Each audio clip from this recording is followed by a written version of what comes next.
Cancer, what's up? Kamusta po kayo lahat? So, I hope everyone's doing okay. So, for today, Cancer, we'll go ahead and check ano ba ang mga bagay na maaari mong maranasan with regards to your love life for the month of December 2025, this month. So, let's see your general love reading for this month. Tingnan natin kung sinong kakonect mo, pwede mangyari, and so on and so forth. Also, please don't forget to click like, share, and subscribe, and tap the notification bell for more uploads in the future. And yeah, it's just a general reading. Okay, guys, so only take what resonates, leave what doesn't. Cancer. Cancer for the month of December. Have your travel, experience new things. Whenever I see this card, it reminds me of changes. Maybe you are embracing changes. You want changes, especially in the home life. Okay. Maybe chaotic ang lahat with the water here. Medyo emotional. May nagkakos ng emotional turmoil sa'yo. Cancer in the past. But there will be some changes. Ano pa po ang kay... Ano pa po ang kay Cancer? About say Gemini. Maybe some of you are dealing with a Gemini. Cancer, soulmate. Okay, so whoever it is that you're dealing with is definitely a soulmate. And unfinished business. So meron ka unfinished business with a soulmate or unresolved situation with someone that's either you've been passionate with or just with a soulmate. Okay. Let's see. Okay, sino tong kakonect ni Cancer? About to see Gemini talaga. Maybe some of you are really strongly dealing with a Gemini. Sino po tong kakonect ni Cancer for the month of December? Eight of Cups. Someone you walked away or someone who walked away from you kasi medyo chaotic ang mga bagay-bagay. Maaari din may deception, lies, and illusions. Okay, in your relationship. Maaari nag-pursue ng other connection ito, nagkaroon ng lamat ang relationship or dungis ang magandang relationship. Maaaring nag-move on na itong person na ito or you're moving on from this connection.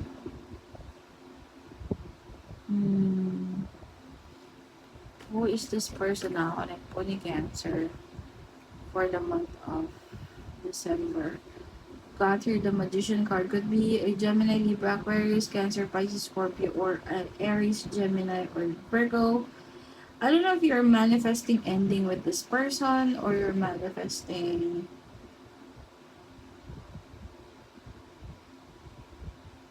I'm hearing kung hindi ka maayos, mabuting mawala ka na lang.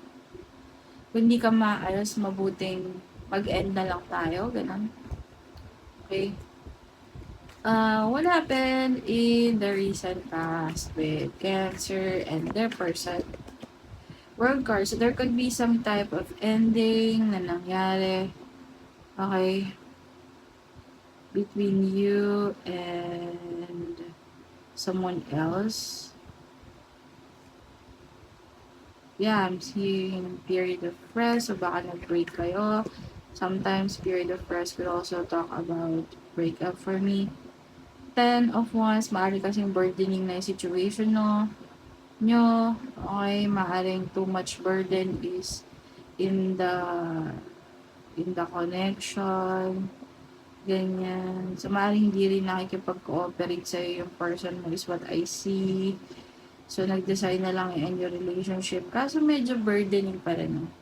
There is a cycle na maaring matapos na for the both of you. Okay? So, wait lang. Bakit burdening yung situation? Ano ba yung naging cause ng burden? Six of Pentacles. So, ayun nga. Maaaring nagbigay sa ibang situation yung person mo while ikaw hindi parang naputol yun sa'yo. Six of Pentacles talks about giving sometimes mutual give and take, but sometimes Uh, I'm seeing here na maaaring nagbigay siya sa iba, o yung para sa'yo, yes, hindi niya binigay. Or maaaring nagbigay siya sa ibang situation. Um, how did Cancer felt about this? Temperance card could be dealing with a Sagittarius. Of course, you want it to be corrected. You want na maging maayos ang lahat. Okay? So, gusto mo i-deal ata ng person mo yon. Okay? And, if it is a third party nga, you want your person na stop yung pag-give dun sa third party. Ganon. Okay? King of Cups. Maaari ding may obligasyon sa yung person mo. Like, maaaring meron kayong chikiting, maaaring meron kayong anak, or meron siyang obligasyon sa'yo. Sa nakikita ko dito, no? Okay. And parang ayaw mo siyang mag-invest sa iba. Gusto mo sa iyo lang. Could be with a Cancer, Pisces, Scorpio as well. Another Cancer, Pisces, Scorpio, or a Taurus, Virgo, Capricorn. Dahil parang feeling mo mali yung ginagawa ng person mo, kalokohan yung ginagawa niya, so yung mga dito stop. Ano naman ang nararamdaman ng person na to kay collective Cancer na yan?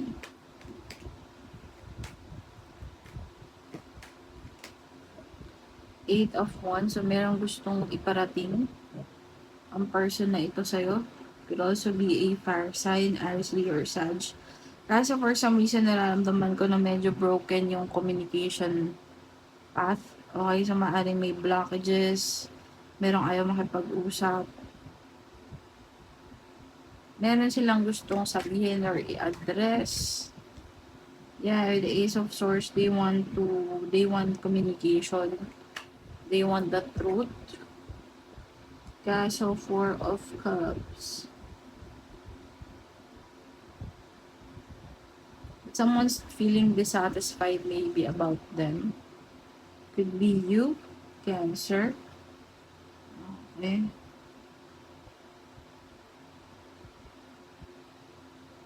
Like, maybe nararamdaman mo na connected pa sa iba yung person mo. So, gusto mo munang ipatigil yung connection nila sa iba. It's like, you really want this kasi maaring maaring long-term commitment person mo ito, or nagsama na kayo ng mga years and years, or maaring may family na kayo. However, parang sa'yo, you know what to do, pero ayaw mong gawin na mag-invest sa person na to. It's like, they must bring down muna or cut off the connection muna, other connection, if they want to. Okay? Connect with you. If they want to connect with you. Anong maaasahan na action ni Cancer? About si Gemini talaga. There's a Gemini connected with you guys strongly. Ni Cancer. Anong expected na actions ni Cancer dito sa person na to? The Star card. So yeah, they will possibly face you. Okay? There could also be an Aquarius involved in the mix, or maaaring this person just wants to heal the connection. Pero tama yung sinasabi mo na they must need to give up the other connection first. Kasi parang look at how two cups yung inaano niya. Hawak niya. Or two pictures. Ano man tawag dyan. So, parang nasasayang yung isa, sa kabila naman kumukuha siya. So, it must not be like that. Kailangan sa isa lang siya kukuha, or sa isa lang siya mag-i-invest. Isa lang dapat yung piliin niya, okay? Expected action from this person ni Cancer. Empress card would be a Taurus or a Libra that you're dealing with.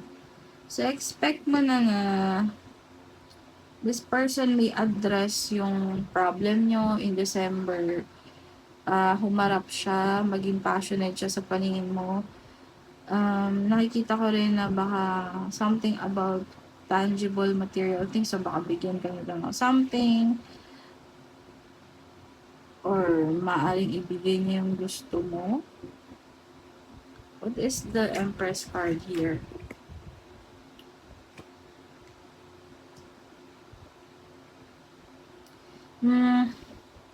Seven of Wands with the Nine of Wands. So, mag-ingat ka lang na still meron pa rin ang tinatago tong person na to sa'yo. Okay? Or something to na gusto niya. Hindi niya pa rin mag-give up. Tama ba? Hindi niya pa rin mag-give up. Yung third party. Two of Pentacles. The Lovers.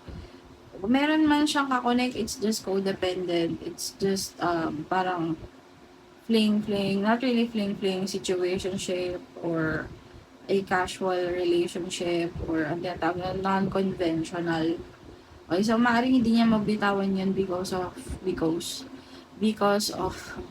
codependent. Okay, codependent addictions, yan, no? Para nakakahanap siya ng escape route doon sa mga problema niya, hindi ko alam, basta ganun. Ano ang potential outcome nito for in December, ng connection ni Cancer? Nine of Swords. So, meron pa rin stress. Maaaring nagkakaroon ng anxieties. Sleepless nights. Okay. Ten of Swords. Kasi nga, may betrayal pa din. Okay? So, maaaring, ayun nga, maapektuhan ko pa rin ito, ginagawa nito. Could be a Gemini, Libra, or Aquarius. Parang feeling mo ang dilim-dilim ng mundo, ganyan. Knight of Swords. So, talagang ipupush pa rin yung pag-out. Okay, dun sa third party. Okay, kung may third party man, yung pag-cut off. Tower, Five of Swords. And the Two of Pentacles. Pilitin mo lang wag maapektuhan. Okay, parang feeling ko, pipilitin mo rin na wag maapektuhan Cancer kung ikaw man to ng masyadong chaos and upheavals ng relasyon na ito.